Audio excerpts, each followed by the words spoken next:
Namamayagpag ang mga mataas na uri ng halamang dagat, okay? Dahil kung pagpasok nyo palang ramdam na ramdam ko na talaga ang lukso ng dugo sa inyong lamesa. Na talagang gamit na gamit din ang mga bumanga ng baklang ito. Ayan. So maganda kasi, order muna kayo dyan. Mag-ano muna kayo. Magpasabog muna kayo dyan kasi meron kami rules dito. Hindi pa pwede kausapin ang mga wala kang order. Kasi hindi maganap na customer kapag wala kang order. Hindi yung entrance mo ng aircon lang yun. Mga nasa gilid natin. Hindi po, konti na lang kayo. Hinihintay lang po natin yung driver ninyo, Dahil po kayo dyan. Actually, connected flight po kayo dito sa kanila. Ikot yan eh. Dire-diretso lang yan. Mamaya a-under na po yan. Dito naman po kaya may mga lulutang na tubig. Swimming pool din po. Kaya talaga, ang isa ng COVID bar, ginamala rin ng amusement park. Sa mga ngayon lang po nakanood ako po si DJ Otsa ng MOR 11.9 Memory Radio for Life. Baka napakinggan nyo lang ako sa radyo dati, hindi lang po alam na ako yun. So at least nabago na po yung paniwala ninyo na hindi po lahat ng DJ ay pangit, okay?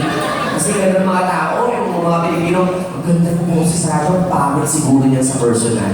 At least kaya hindi po lahat pangit, yung iba, bakla, okay? So, ganyan ang ito. Tsaka sa dami nyo, napapansin ninyo, dito may Becky. Dito may Becky din, di ba? Mukhang hindi nga lang Becky dito, pati Rema Coops meron, di ba? Mga alagad ni Aiza Sigera, tsaka na Chelsea Pempeco. Oo. Ay! Tama, oo. Gusto kumpleto kayo. May lalaki, may babae, may tomboy, may bakla. Ano? Walang tomboy? Lalaki pala to? Tangay na, may suso kasi eh.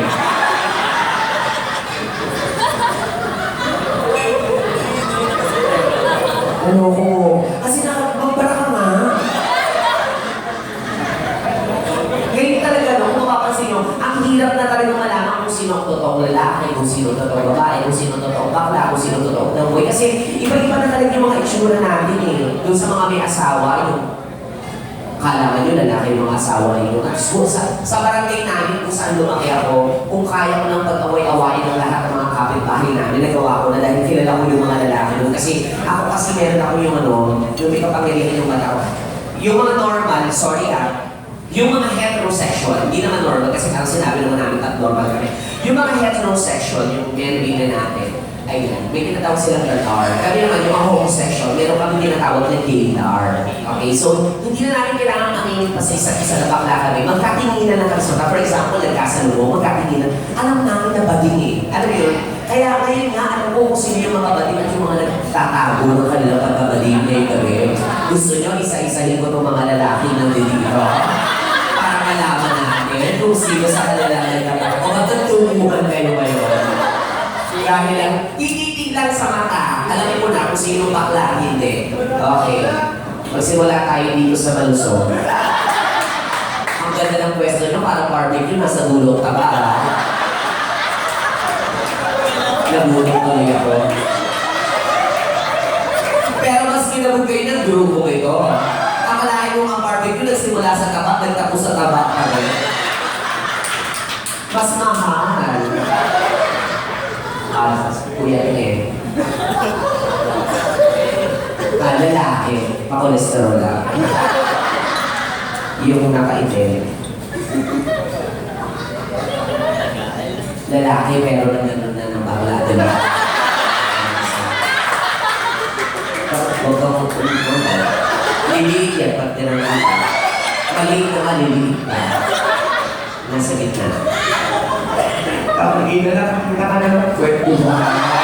Alam ko yan, ayaw kang mag-deny. Pangatlo. Tapos na ako yung dengue, no? Nakakilala ako. Para may kagat ng labos sa lenyo. Yung nakasalalin.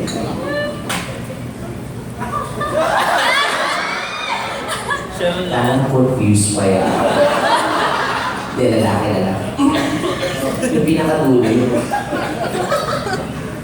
Ay, nakalaya ka na. Diba?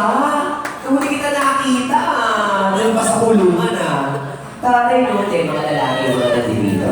Yung mga nandito sa mga totoo. Napainom bigla, akala kayo. Hindi ko sasabihin sabihin nagdodroga ka. Sana di ko na sa buko ninyo. Kaya ako,